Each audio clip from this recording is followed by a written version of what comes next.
Assalamualaikum Ustaz. Waalaikumsalam warahmatullahi wabarakatuh. Semalam ana baru saja menolak orang yang mau mengobati ayah saya yang sudah lama sakit, tidak bisa bergerak lagi. Katanya ayah saya ada ikatan dengan jin. Mereka mengatasnamakan pengobatan Islami. Namun setelah pembicaraan cukup lama, ana menemukan keganjalan. Katanya si pengobat bisa tahu obrolan dari jarak jauh. Pertanyaannya, apakah sudah benar yang saya pikirkan kalau dia adalah bagian dari kesyirikan dukun? Dia dukun karena ngaku tahu perkara gaib, menunjukkan dia memelihara jin untuk mengetahui hal-hal yang jauh darinya. Ini dukun. Jangan percaya. Hati-hati dengan dukun masa sekarang, baik di Timur Tengah maupun di luar Timur Tengah. Para ulama kita amat kerap memperingatkan hal ini. Kata Syekh Saleh, kata Syekh Abdul Aziz Ar-Rais, bagian para dukun masa sekarang ada yang pakai jubah, ada yang berjenggot, dan ada yang celana cingkrang. Bagaimana mendeteksi mereka itu adalah para pendukun, orang-orang yang melakukan kesyirikan atau berada di atas akidah yang menyimpang? Secara umum dengan kita belajar akidah. Karena dengan kita belajar akidah yang sahih, kita akan mengenal akidah yang rusak. Yang kedua, apabila mereka sudah mulai mengaku tahu perkara gaib. Orang yang mengaku tahu perkara gaib, dia adalah kahin atau arraf, dukun atau tukang ramal yang hukumnya sama dalam Islam.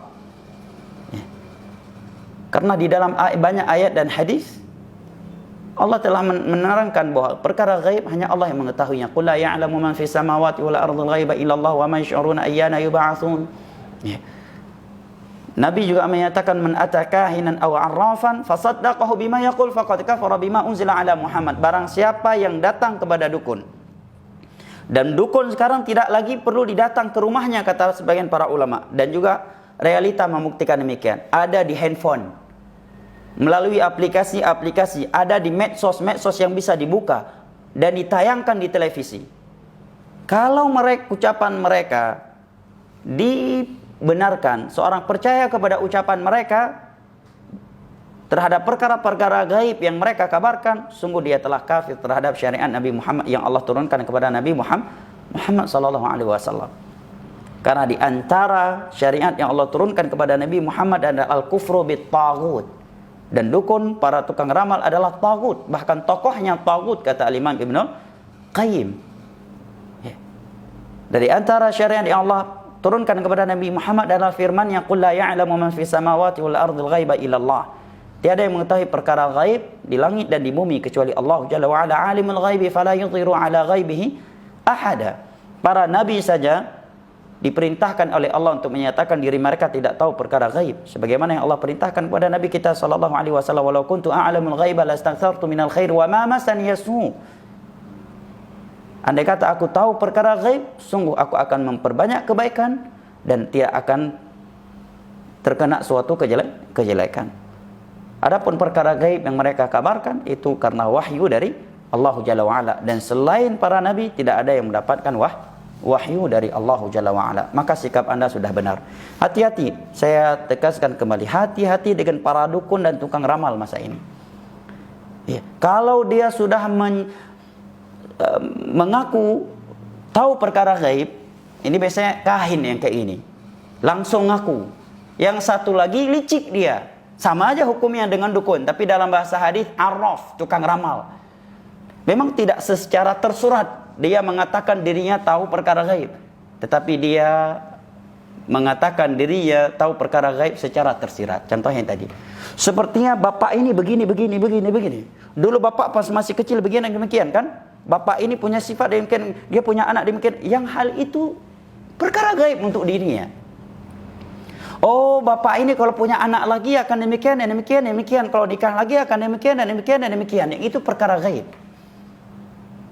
Atau sok-sok meramalkan dengan mencocokkan sesuatu dengan sesuatu yang lain. Oh, bapak lahirnya tanggal sekian, bulan ini, melakukan itu di bulan itu, dan seterusnya. Ini arraf. Jangan percaya, walaupun berjenggot, walaupun berjubah, walaupun celana cingkrang, Walaupun bawa ayat dan hadis, jangan percaya dukun itu.